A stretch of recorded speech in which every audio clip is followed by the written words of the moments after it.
Welcome to the Salmon Runs YouTube. Enjoy the video.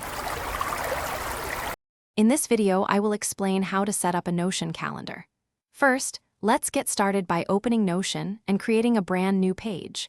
You'll want to select the table database type, which is perfect for organizing your events. Give your new database a clear and descriptive name, like My Calendar or Project Deadlines, so it's easy to find later. This initial step lays the groundwork for all your scheduling needs.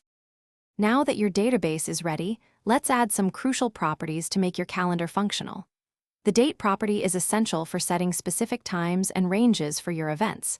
You'll also need a text property to clearly name each event. For better organization, think about adding a select property to categorize your events, such as work, personal, or appointments. These properties will help you manage your schedule effectively. With your properties in place, it's time to transform your table into a visual calendar. Add a new view to your database and select Calendar as the type. Make sure this view is set to display items based on your date property, so everything appears correctly.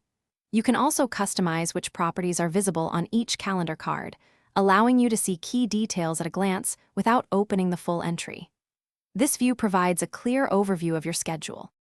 To get the most out of your Notion calendar, consider these advanced tips. Use filters to quickly narrow down your view to specific event types, like only seeing work tasks. For recurring events, create templates that automatically populate new entries, saving you time and effort.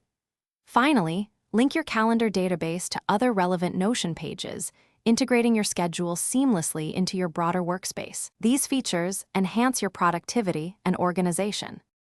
Thanks for watching. Consider subscribing if we helped you.